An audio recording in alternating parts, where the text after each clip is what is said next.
O empreiteiro em Milwaukee entra em choque quando descobre restos mortais enterrados numa cova em um quintal. Os horríveis restos mortais levam os investigadores a perseguir uma verdade atroz, abalando uma comunidade inteira e obrigando-os a viver com medo dos seus próprios vizinhos durante mais de 30 anos. Bem-vindos ao canal Para Além do Mal. E antes de entrarmos nessa história, se é fã do estranho, sombrio e misterioso, em formato de história, então veio ao sítio certo, porque é tudo o que fazemos e carregamos todas as semanas. Por isso, se for o seu interesse, carregue no botão gosto, subscreva no canal e ligue todas as notificações para não perder nenhum dos nossos carregamentos semanais. Muito bem, vamos à história de hoje. Milwaukee, estado do Wisconsin, nos Estados Unidos. Esta é a cidade onde Carrie Ann Jo Peck, no dia 17 de agosto de 1968, nasceu. Filha dos pais Caroline e Robert Jo Peck, Carrie Ann Jo Peck viveu aqui até o fim da sua curta vida. Os seus pais separaram-se quando Carrie Ann Jo Peck era ainda muito jovem. E por uns tempos eram só as duas, aproximando mãe e filha. Mas Carrie continuou vendo seu pai e mantendo-se em contacto regularmente com ele. A sua mãe Caroline mais tarde voltaria a casar-se com um homem chamado Frederick Tucassonia, tendo a Carrie uma irmã mais nova chamada Maggie Tucassonia. Os quatro viviam em 10th Street, Cudahy, um pequeno sítio mesmo no coração de Milwaukee. Segundo todos os relatos, era um bairro muito simpático, amigável e seguro, onde todos os vizinhos se conheciam e davam-se bem, onde todas as crianças se conheciam e brincavam todos juntos, e Carrie não era exceção à regra. Ela andava muitas vezes com os adolescentes da zona e a maioria deles eram seus amigos. Carrie Ann Jo Peck era muito artística, simpática, maravilhosa, carinhosa, cuidava de toda a gente e era muito independente. Ela gostava de cantar. Carrie Ann era uma boa aluna na escola e queria ser um dia veterinária. No entanto, a sua mãe Caroline afirma que Carrie Ann tinha um outro lado onde ela podia ter uma atitude agressiva, fazia as coisas à sua maneira, era muito persistente, teimosa, voluntariosa e com uma atitude combativa. Quando os pais diziam para não fazer algo, ela fazia exatamente o contrário. Had a grill, and she climbed on the grill to the garage. I said, "What are you doing up there?" I said, "You can't do this." "Yes, I can. I can do that." She was stubborn. She was really stubborn. Like a monkey, she would climb trees, and we had a cherry tree. She used to climb way up there and try to pick out cherries. The cherries are really kind of bitter, but they could make good cherry pie. She loved that cherry pie. And then I made homemade bread, and she didn't like the crust of the bread. So I had to cut heel of the bread. She had the fiery spirit in her. Na minha opinião, isto não é nada fora do normal para uma adolescente. E Carrie Ann era realmente como qualquer outra rapariga adolescente nesse sentido. Por vezes, podia ser bastante mandona e desbocada, mas no fundo, era uma pessoa muito simpática, boa e de bom coração. No entanto, esse lado teimoso de Carrie punha em conflito com os seus pais, especialmente com o seu padrasto Fred, o disciplinador da casa. Várias vezes crescia uma tensão entre eles, onde eles acabavam por discutir, e Carrie Ann dizia muitas vezes coisas que magoavam Fred, como "tu nem sequer és meu pai". No dia 15 de março de 1982, Carrie Ann Jo Peck teve a sua amiga Margie a pernoitar na sua casa. Nesse dia, a mãe de Margie levou as duas raparigas às compras, onde lhes comprou roupa a combinar. Na manhã seguinte, do dia 16 de março de 1982, as duas amigas acordaram, vestiram as suas roupas e foram juntas para a escola. Ambas frequentavam a mesma escola, a escola secundária de Koskokee, no 7º ano, em Cudahy, Milwaukee, Wisconsin. Por volta da altura do almoço, Margie viu a sua amiga Carrie Ann e, reparando que Carrie parecia um pouco agitada e chateada, foi ter com ela. Carrie Ann disse-lhe que ela tinha sido suspensa por 2 ou 3 dias. O motivo da suspensão varia consoante a fonte. Os relatórios da polícia dizem que ela foi suspensa porque foi apanhada a faltar às aulas e a passear pelos corredores sem passe. No entanto, outras fontes, como a sua amiga Margie, afirmam que foi suspensa porque no dia anterior ela e Carrie tinham comprado novas roupas a combinar e um aluno tinha tirado tinta a Carrie, sujando-lhe a nova camisola, pelo que ela ficou furiosa, acabando por dar um murro na cara do rapaz. Mas seja qual for a verdadeira razão, Carrie Ann foi suspensa e mandada para casa pelos professores. Aparentemente, Carrie Ann desabafou com alguns amigos que estava com receio de ir para casa porque sabia que os pais iriam ficar zangados com ela, especialmente o padrasto Frederick, mais conhecido como Fred. A escola ligou para a mãe de Carrie, avisando do sucedido e oferecendo 2 opções: vir-lhe buscar ou deixar Carrie Ann Jopeck ir para casa a pé sozinha. Como eles viviam a 3 ou 4 minutos a pé da escola, a mãe decidiu não lhe ir buscar e confiar nela e deixar-lhe ir para casa a pé. Além disso, era a década de 80, onde as pessoas eram muito mais confiantes e Milwaukee tinha a reputação de ser uma comunidade muito amigável e um sítio onde as famílias podiam se sentir seguras, sendo também uma daquelas muito unidas. Uma decisão da qual Caroline se arrependeria mais tarde. Carrie Ann foi mandada para casa por volta das 3h30. Infelizmente, Carrie Ann Jopeck não seria vista viva por mais ninguém depois de ter deixado a escola e nunca chegaria a regressar à casa de sua mãe. Enquanto isso, Caroline está sentada em casa à espera que sua filha Carrie Ann chegue. Mas o tempo passa e nada de Carrie. Caroline decide não fazer alarido, pois sabe que Carrie Ann gosta de parar em casa das suas amigas. Passam-se várias horas e começa a escurecer.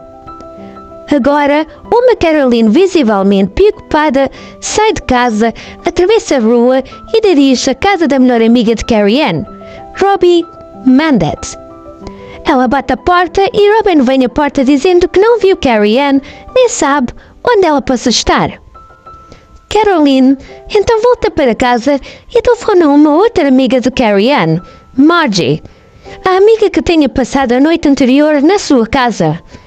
Margie também lhe diz que a última vez que viu Carrie Ann foi à hora do almoço, quando ela tinha sido suspensa, literalmente, antes de Carrie sair da escola. Um grupo de vizinhos junta-se a Caroline e percorrem a vizinhança à procura de Carrie, mas nem sequer o vestígio de Carrie Ann. No dia seguinte, dia 17 de agosto de 1982, Caroline, acreditando que algo muito sério tinha acontecido à sua filha, Carrie Ann, dirigiu-se à esquadra da polícia e preencheu um relatório de pessoa desaparecida. A polícia iniciou a investigação e começou imediatamente a fazer perguntas à vizinhança, à família e aos amigos, mas não descobrem nada. Puseram então um alerta à procura de uma jovem rapariga de 13 anos, 33 quilos e 150 centímetros de altura, vestida com um casaco branco, uma camisa de viscas branca, calças de ganga castanhas e sapatos brancos. Cada vez mais desesperada, a família de Carrie encheu a vizinhança com cartazes de desaparecimento com foto de Carrie Ann. Caroline até foi ao jornal de Milwaukee pedir para colocar a fotografia de Carrie Ann no jornal. Eles concordaram e colocaram a fotografia dela na primeira página do jornal. A polícia foi falar com Robert Jopeck, o pai biológico de Carrie, mas Robert disse-lhes que esteve no trabalho o dia inteiro e não a viu nem teve notícias dela. A polícia, depois de verificar esta informação, imediatamente tirou Robert Jopeck da lista de suspeitos. A polícia começou então a suspeitar que talvez ela tivesse sido raptada. E o primeiro suspeito foi o irmão mais velho da melhor amiga de Carrie Ann, John Mandet. Isto porque a mãe de Carrie disse à polícia que John tinha uma queda por Carrie e ele tinha tentado namorar com ela. No entanto, Caroline tinha avisado Carrie que ela não queria que Carrie Ann namorasse o rapaz 5 anos mais velho e com reputação de desordeiro. John Mandett, de 17 anos, era conhecido por ser desordeiro, tinha estado em saídos com a justiça devido a pequenos furtos no passado, por alegadamente vender drogas e álcool a menores. Assim, a polícia foi à casa de John e levou-o para a esquadra para uma entrevista. Contudo, John negou ter qualquer envolvimento ou ter qualquer ideia de que poderia ter acontecido a Carrie Ann e negou veementemente ter tido qualquer tipo de interesse em Carrie, dizendo que Carrie era amiga da sua irmã, não dele, e que somente falava com Carrie quando a sua irmã Robin estava presente.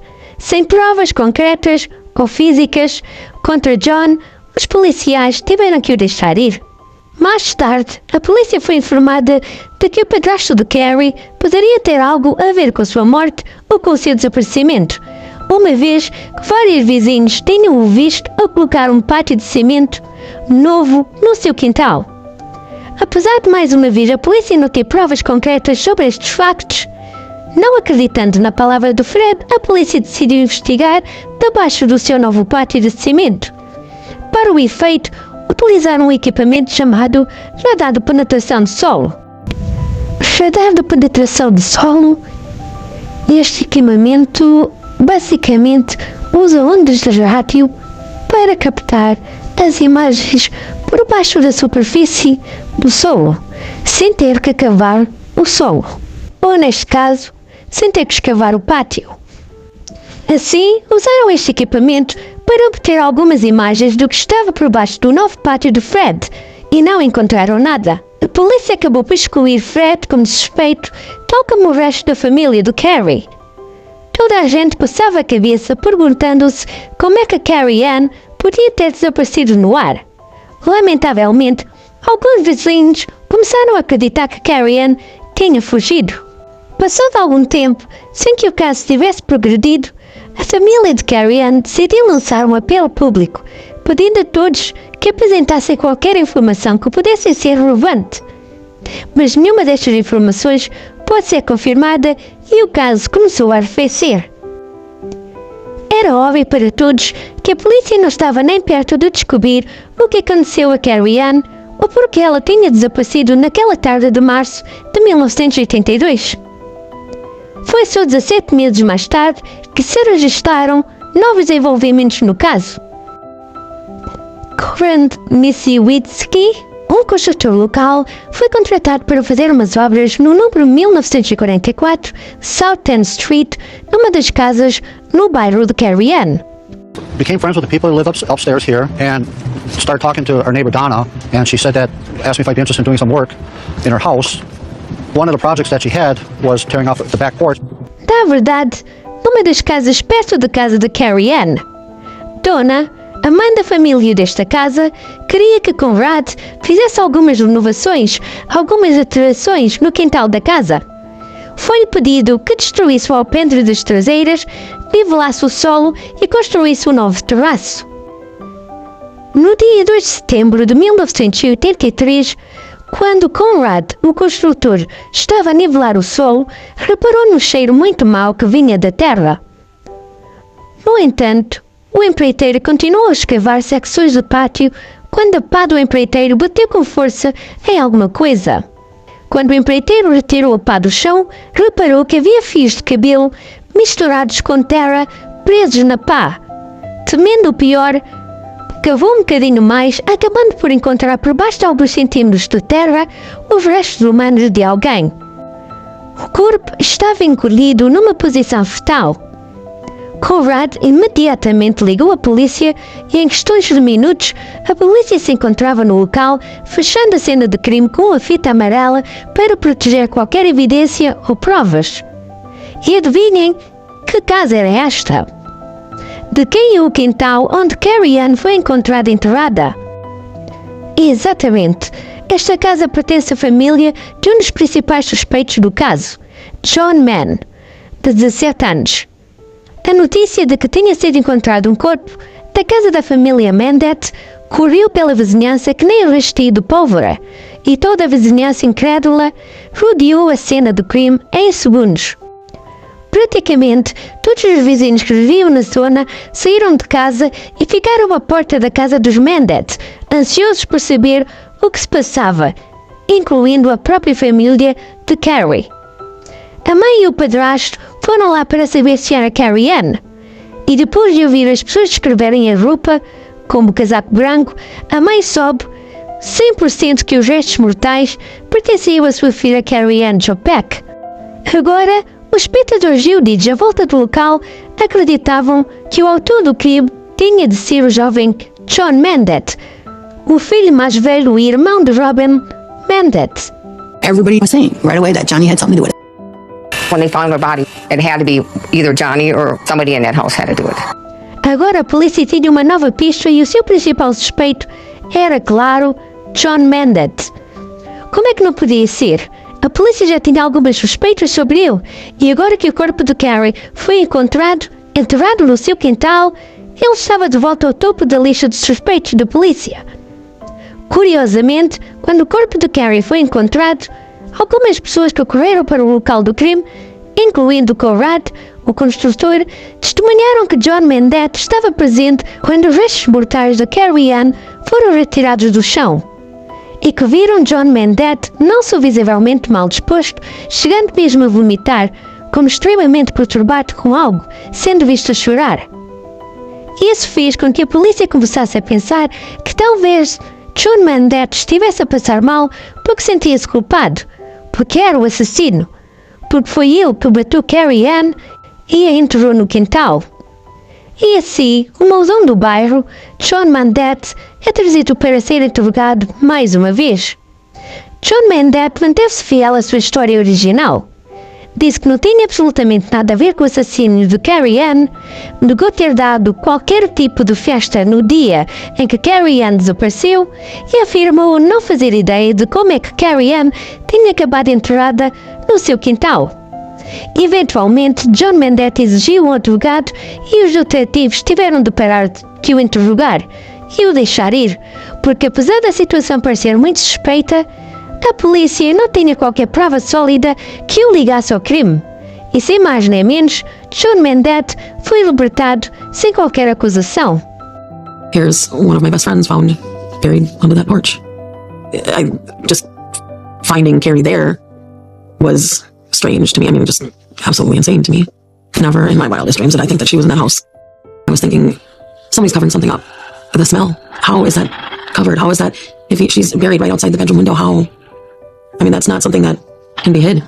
Uns dias depois da descoberta do corpo de Carrie Ann, a família de Carrie é convocada para o gabinete do médico legista, onde mostraram a Caroline as peças do vestuário recuperadas do local do crime. A blusa branca, as calças de ganga castanhas e o casaco branco. Caroline confirma pertencerem à sua filha Carrie Ann. When I seen that jacket and I touched it, no, I said, oh my, I knew that was Carrie. And that was it. I just lost it. I was down on my knees, you know. I don't think if I had my faith in my family, I don't think I could handle it. Those are the same clothes we bought the day before. I just remember crying, going home and crying, and it was awful. No dia 6 de setembro de 1983, 4 dias depois dos restos humanos terem sido descobertos no quintal da família Mendet, o corpo de Carrie Ann foi levado para fazer uma autópsia e, surpreendentemente, apesar do avançado estado de decomposição, o médico legista conseguiu efetivamente determinar a causa de morte, divulgando assim os resultados da autópsia. A causa de morte foi uma vértebra C1, partida no topo do pescoço. Por outras palavras, o pescoço foi basicamente partido e isso levou a uma hemorragia no crânio. No entanto, o médico legista não conseguiu determinar como isto aconteceu e se ela foi agredida sexualmente pelo agressor. Infelizmente, o local do crime não forneceu quaisquer provas, pistas ou respostas que pudessem ajudar a polícia. Nesse mesmo dia, um vizinho notou a presença de um jovem visivelmente perturbado, ajoelhado ao lado do buraco onde o corpo de Carrie tinha sido enterrado. Imediatamente notificou a polícia do evento, acrescentando que o jovem rapaz estava a chorar e a levantar as mãos para o céu, dizendo: "Eu peço imensas desculpas, Carrie. Por sorte, Este vizinho sabia o nome do jovem rapaz, José Ferreira, mais conhecido por Júnior. José Eduardo Ferreira Júnior era um jovem de 17 anos que morava no número 1929 South End Street, mesmo em frente à casa de Carrie, e apenas 2 casas a seguir a casa da família de John Mendet. Quando a polícia o interrogou, José Ferreira alegou nada saber sobre a morte de Carrie Ann. José Ferreira afirmou que, embora não o conhecesse muito bem, ele sentia-se muito triste com o que tinha acontecido a Carrie Ann, que se sentia muito mal com a sua morte e por isso decidiu emprestar-lhe uma homenagem. Aproveitando a oportunidade, a polícia perguntou sobre a festa que, segundo os rumores, teria ocorrido em casa de John Mendet, na tarde de 16 de março de 1982, no dia em que Carrie Ann desapareceu. Perguntaram-lhe se tinha ido à festa, uma vez que ele era um dos adolescentes locais. No entanto, José Ferreira respondeu da mesma forma que John Mendet e os restantes adolescentes entrevistados. José Ferreira disse que não tinha havido festa nenhuma, e assim, sem qualquer prova de que José Ferreira estivesse a mentir ou de que estivesse envolvido no homicídio, a polícia teve que libertar José Ferreira sem qualquer acusação.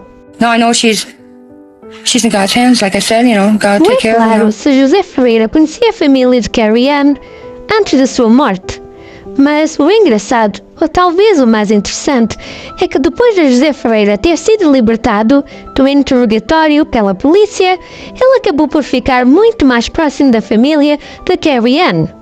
José Ferreira passou a ser presença assídua nas reuniões de família, jantando com eles, sofrendo e chorando com eles, e a família de Carrie Ann gostava muito de José Ferreira. Eles achavam que José Ferreira era um jovem muito simpático e não pensaram 2 vezes sobre que tipo de relações José Ferreira poderia ter com Carrie Ann, uma vez que ele era 5 anos mais velho. Com o passar do tempo, era como se José Ferreira se tivesse tornado um novo membro da família Jopek. José Ferreira estava sempre presente para ajudar Caroline a fazer o seu luto. Isto foi confirmado em tribunal pela prima mais nova de Carrie Ann, Tammy Zingler Smith. Ela afirma que na altura ela tinha só 9 anos de idade e que após o assassinato de Carrie Ann, sua prima, José Ferreira começou a visitar a família de Carrie Ann com mais frequência. Zingler Smith afirma que José Ferreira ia lá para casa e sentava-se com a família de Carrie Ann à mesa da cozinha. José Ferreira confessava aos pais de Carrie Ann, chegando mesmo a insinuar que ele sabia algo sobre a morte da sua filha, mas que ele não podia revelar ou seria morto. He befriended our family afterwards, during the years, becoming friendly with my aunts, wanting to party with them, sitting at my Aunt Carrie's mom's home at their table. O pior é que durante o primeiro ano e meio, após o desaparecimento de Carrie Ann, a polícia tratou o seu caso como uma pessoa desaparecida e não como uma vítima de homicídio.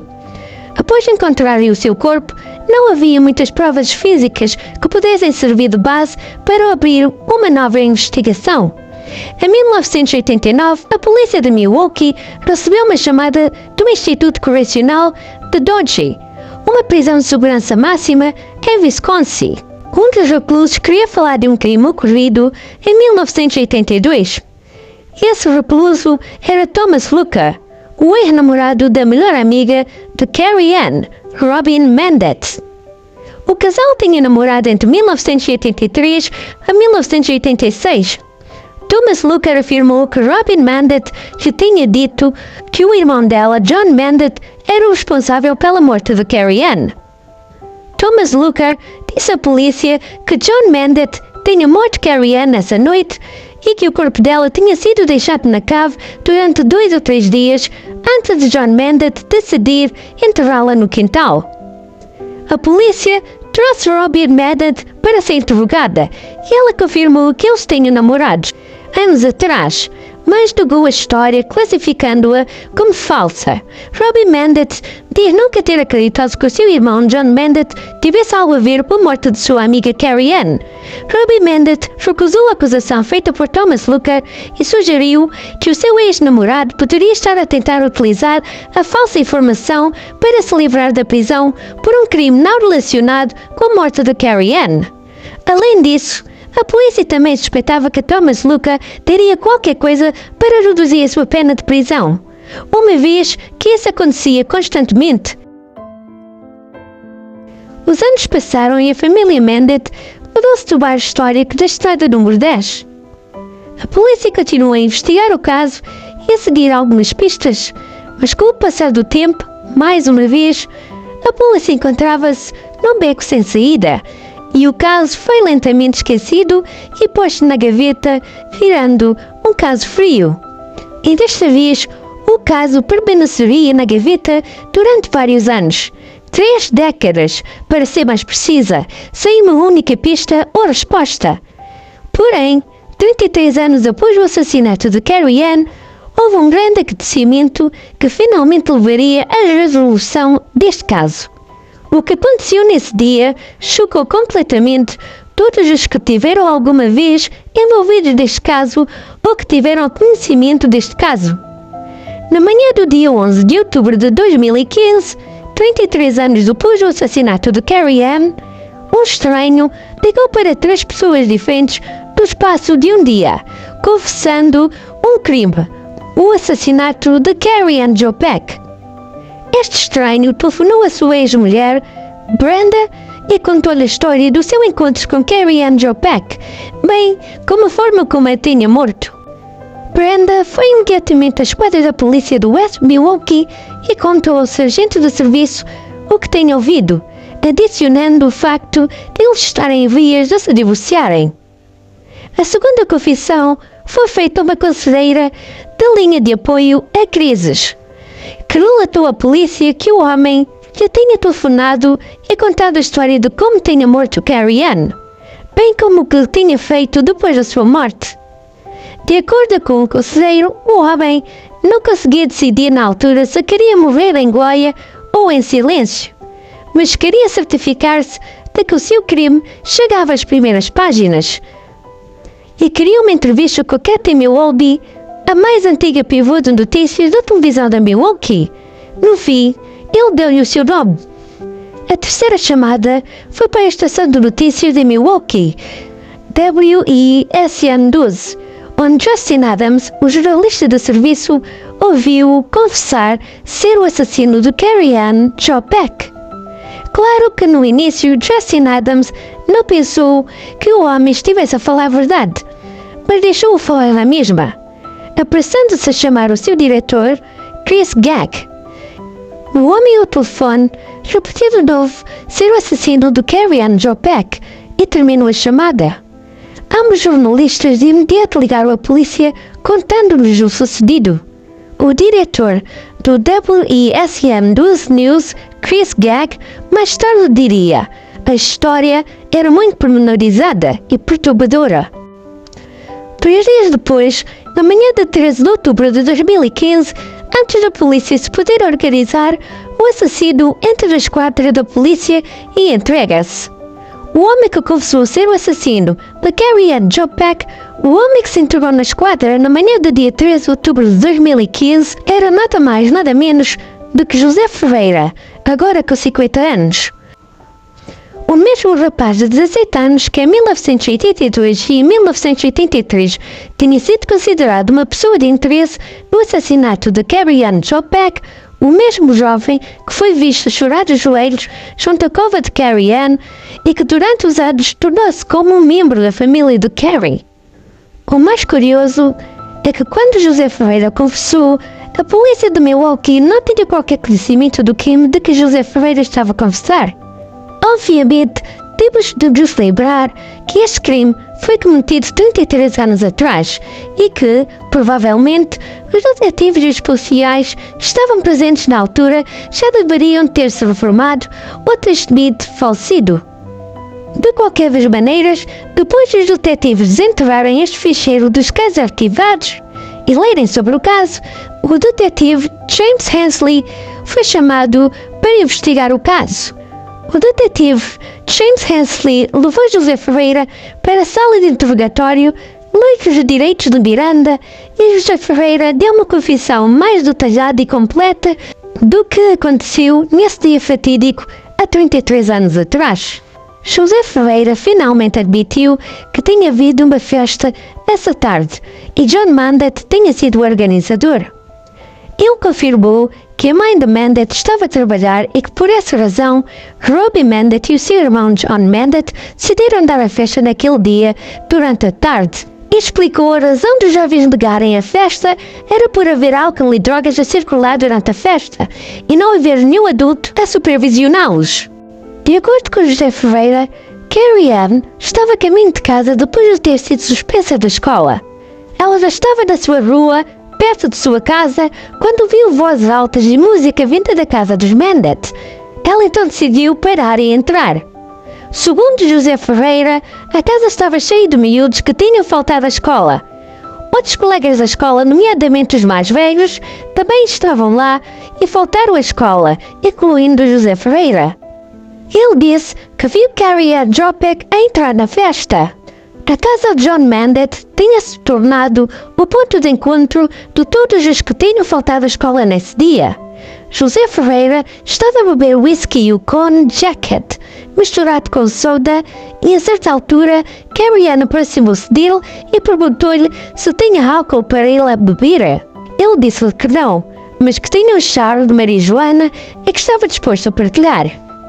Eles falaram um pouco enquanto fumavam e, a certa altura, José Ferreira perguntou a Carrie Ann se ela queria ir para a cave com ele. A cave era conhecida por ser a área dos encontros e dos namoriscos. Carrie Ann no início concordou, mas quando começaram a descer as escadas, Carrie Ann deve ter ficado com receio ou com algumas dúvidas, mudando de ideias e assim recusando-se a descer. De acordo com Ferreira, ela disse: "Não sei se isto é uma boa ideia." O que ele respondeu: "Tu vais lá para baixo." Segundo José Ferreira, Carrie Ann não se moveu. Foi então que, numa explosão de raiva, José Ferreira empurrou Carrie Ann violentamente pelas escadas abaixo. José Ferreira empurrou-a com tal força que, quando a cabeça dela bateu no corrimão das escadas, a cabeça de Carrie Ann foi para trás com tal velocidade, partindo o pescoço, sofrendo lesões eternas e matando-a instantaneamente. Segundo José Ferreira, ele viu o corpo dela bater no corrimão das escadas e depois na parede, antes de bater com a cabeça no chão de cimento. José Ferreira diz que inicialmente não se percebeu de que Carrie Ann estava morta e pensou que ela estava apenas inconsciente. E assim, José Ferreira achou que aquela era a oportunidade perfeita para abusar sexualmente Carrie Ann. Ele tocou-lhe nos seios enquanto aparentemente lhe dizia que ela era uma rapariga muito, muito bonita. Ele disse, e eu passo a citar: "Eu consegui o que queria com ela." Não foi muito tempo depois que José Ferreira se apercebeu que Carrie Ann não estava a respirar, e José Ferreira diz que foi somente aí que ele se apercebeu que Carrie Ann não se encontrava inconsciente, mas sim morta. Em pânico, não sabendo o que fazer, José Ferreira inicialmente pensou em fugir e abandonar o local, deixando o cadáver na cave para que alguém o encontrasse. No entanto, acabou por decidir que essa não seria provavelmente a melhor ideia, pois alguém poderia tê-lo visto à porta da cave com Carrie e saberia imediatamente quem era o responsável pela sua morte. Assustado, José Ferreira diz ter sentido não ter outra hipótese senão esconder o que tinha feito. Aparentemente, ele conhecia esta pequena área por baixo do alpendre. Então, através de uma porta exterior da cave, usou uma pequena pá e cavou um buraco por baixo do alpendre. Uma tarefa que lhe levou cerca de 45 minutos a concluir. E como o solo estava duro, não conseguiu cavar mais fundo. Depois, voltou à cave e arrastou Carrie Ann para fora da cave, colocando-a dentro do buraco, cobrindo-a com terra. Quando ele acabou, deu um passo atrás e reparou que alguns dos longos cabelos lisos de Carrie Ann estavam a sair do chão. Por isso, apanhou ainda mais terra e cobriu-a. Quando ele deixou a casa dos Mandet, a festa ainda estava a decorrer e o barulho dentro de casa era grande. José Ferreira abandonou então a casa dos Mandet, a casa onde morava e a cidade. Ele desapareceu durante dias, antes de regressar novamente ao bairro de 10th Street. Quando regressou, se alguém lhe perguntasse sobre Carrie Ann, ele respondia-lhes não saber de nada e não saber do assunto. Passou 1 ano e meio quando reparou que obras tinham começado na casa dos Bandit. Em pânico, José Ferreira sabia que era apenas uma questão de tempo até Carrie Ann ser descoberta. Depois de Carrie Ann ter sido encontrada, ele esperou vários dias antes de ir ao local de enterro de Carrie Ann, onde chorou a pedir desculpas pelo que tinha feito. José Ferreira diz que confessou ao seu irmão mais velho, Angel, mas que este aconselhou a nunca revelar a verdade a ninguém. José Ferreira continuou com a sua vida como se nada tivesse acontecido. Ele casou, comprou casa, arranjou emprego e viveu livremente durante 33 anos. Até o dia 11 de outubro de 2015, onde ele, depois de ter confessado o seu crime a 3 pessoas diferentes, entregou-se na esquadra da polícia. O detetive Jim Hensley perguntou-lhe se alguém da festa o tinha ajudado ou estava envolvido, mas José Ferreira negou categoricamente e insistiu ser o único culpado. Alegadamente, quando José Ferreira terminou seu depoimento, José Ferreira abraçou o detetive James Hensley por finalmente sentir um enorme alívio. Após a sua detenção, os pais de Carrie Ann pediram aos detetives para falarem com o assassino de sua filha e os detetives levaram-nos até José Ferreira. José Ferreira falou com os pais de Carrie Ann, repetindo mais uma vez que o fantasma de Carrie Ann o tinha perseguido diariamente nos últimos 33 anos, não o deixando descansar. E que finalmente, para pôr a sua consciência em paz, ele acabou por ter que confessar o seu crime e entregar-se à polícia. Vocês devem se estar a perguntar, ele quase sofreu de homicídio, por que confessar agora 33 anos depois? Por que não levar o segredo para a cova? Bem, acontece que José Ferreira andava a lutar contra o vício do álcool e drogas, e a razão pela qual bebia e consumia tantas drogas era o facto de se sentir perseguido por um fantasma ou um espírito durante vários anos. Esse espírito era o espírito Carrie Ann, segundo José Ferreira. E assim, Carrie Ann o estava a pressionar para confessar e dizer a verdade, forçando José Ferreira a responsabilizar-se pelo crime que cometeu, admitindo o que fez e aceitando a sua sentença. Assim que foi determinado que José Ferreira ia ser acusado de homicídio em 2º grau, enfrentando uma pena de 20 anos, os seus advogados convenceram-no a declarar-se inocente, alegando que tudo não tinha passado de um terrível acidente. Por isso, na primeira audiência, José Ferreira declarou-se inocente, ficando detido com uma caução de $200.000. Na segunda audiência, os 3 advogados de defesa de José Ferreira alegaram que José Ferreira sofria de uma doença mental há vários anos. A sua advogada Kathleen Fire acredita que José Ferreira estava a tentar usar a publicidade das suas confissões para chamar a atenção da ex-mulher e convencê-la a ficar com ele. He wanted to go out in a blaze of glory, and so he called a suicide hotline. He called the Channel 12 News, and he wanted to have an interview with Kathy Michael B because he wanted to be someone. Eles também tentaram atribuir a culpa a John Mendet, o anfitrião da festa, e para provar, planearam trazer o ex-namorado de Robin Mendet, Thomas Looker, para testemunhar que John Mendet tinha morto Carrie Ann nessa noite.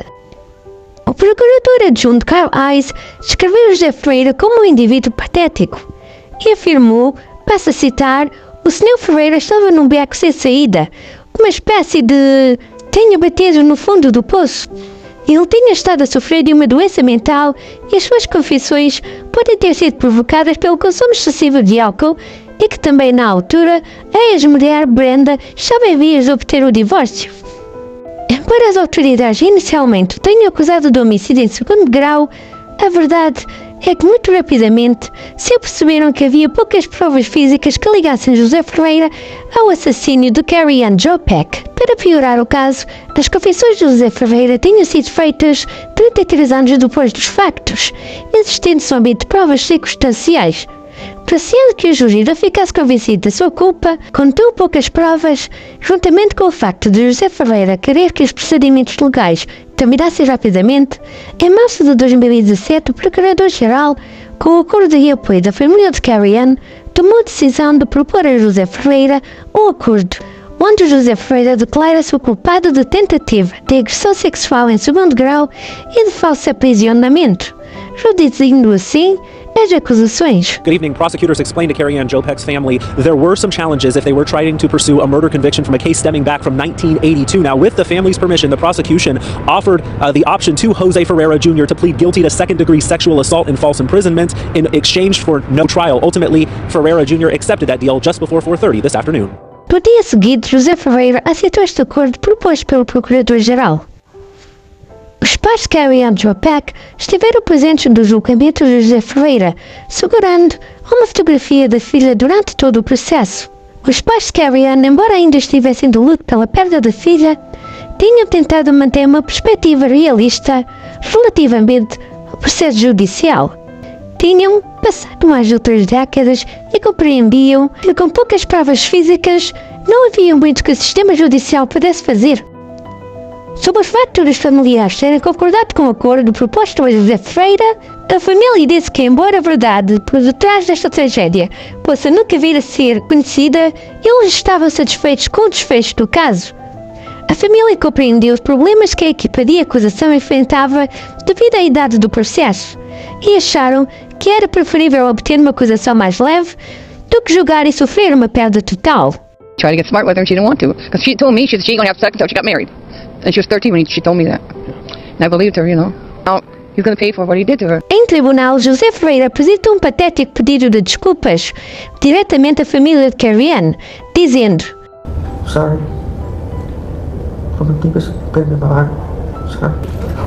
In this particular case, will make it quite clear to everyone in the community that no matter how old the case, we take these things very seriously.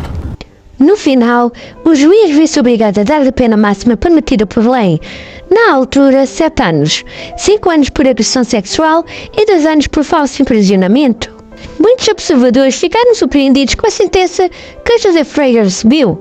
No entanto, os pais de Carrie Ann Jopek estavam felizes pelo facto de o assassino de sua filha ter sido finalmente identificado e enviado para o lugar certo, por uns tempos, a cadeia, e por ter-lhes permitido fechar a porta a este longo caso de 30 anos. I don't think he's sorry. No. And he proved with the mental illness, this is all that's going on. There was a guilt. Well, before, I don't think she could rest, you know. Her life was probably in limbo, you know. No, she can rest and we all can rest. A sua mãe, Caroline, acredita que a perda da sua filha andou a assombrar José Ferreira durante estes 33 anos. E eu passo a citar. Ele disse que ele estava assombrado. A tua filha está a assombrar-me. E eu acredito que ela estava sim a assombrar-te. Caroline diz acreditar completamente nisso. Que ela acredita sinceramente que Carrie Ann estava a assombrar o seu assassino. De certa forma, isso significa que Carrie Ann resolveu o seu próprio assassinato a partir do túmulo. A polícia não resolveu o caso Carrie Fellow. Ela decidiu que ia tratar do assunto e resolveu, pelas próprias mãos, fazer justiça por si própria. Mais tarde, Caroline disse: Carrie andava a assombrar-te. Ela continuou a assombrar até que funcionou. Ela era persistente. Ela era uma criança muito persistente. A família do Carrie Ann tinha agora de lidar com outra ferida emocional, a verdadeira traição. A pessoa em quem acreditavam e em quem confiavam desde a morte da filha era afinal o assassino. Eles tinham se tornado amigos de José Ferreira, o homem que tinha estado de luto com eles pela morte de sua filha durante décadas. Juntou-se a eles para jantar, para jogar jogos, para lembrar-as da sua filha, chorou com eles na sua casa. José Ferreira viu como Caroline se culpava pela morte da filha, e este sempre manteve este seu crime horrível em segredo. Em 2025, José Ferreira cumpriu a sua pena de 7 anos. Na verdade, ele foi libertado após 5 anos de cadeia, por bom comportamento. Atualmente, José Ferreira ainda está vivo, morando em Milwaukee, Wisconsin, sob supervisão comunitária ativa e registrado como agressor sexual, como devia de ser. O facto de José Ferreira ter atribuído a sua confissão a eventos paranormais ou sobrenaturais leva algum de nós a pensar que o mais provável é ter sido o seu subconsciente quem estava a assombrá-lo. E isso não é doença mental ou paranormal, isso é consciência pesada. E é de relembrar que, devido à falta de provas, José Ferreira nunca foi efetivamente julgado ou condenado pelo assassínio de Carrie Ann, o que, adicionando à absurda sentença de 7 anos, me leva a concluir que não houve realmente justiça neste caso. Este é um caso muito triste e sórdido. Um crime brutal cometido contra uma criança de apenas 13 anos de idade, com toda a vida pela frente, cheia de sonhos. Um caso revoltante, onde o assassino passa praticamente uma vida inteira impune. Ele teve a oportunidade de crescer, de casar, de ter uma família, comprar uma casa e mesmo depois de ter confessado o seu terrível ato, ele ainda teve a oportunidade de voltar a reconstruir a sua vida e viver livre o resto da sua vida. Enquanto a vítima se foi e a sua família ficou para trás carregando a dor e a perda de um ente querido e a terrível traição por parte do assassino. O caso de Carrie Ann está encerrado, mas na 10th Street, Kudai, Milwaukee, a sua família nunca poderá escapar aos horrores da sua tortura. She could sing, she could draw, she had so much potential. Such a pretty girl, though. Oh, my baby. We all miss her, especially Maggie. I missed the most about her smile, her fun when she was happy and playing around, giggling with her sister. And I wish I could see her again. Carrie, we love you, miss you. Se achou esta história interessante, não se esqueça de gostar, partilhar e subscrever no nosso canal Para Além do Mal. Carregue nas notificações para nunca perder um upload e deixe um comentário a dizer-nos qual o próximo caso que gostaria que abordássemos. Obrigado por assistir, fiquem bem e vemo-nos no próximo episódio.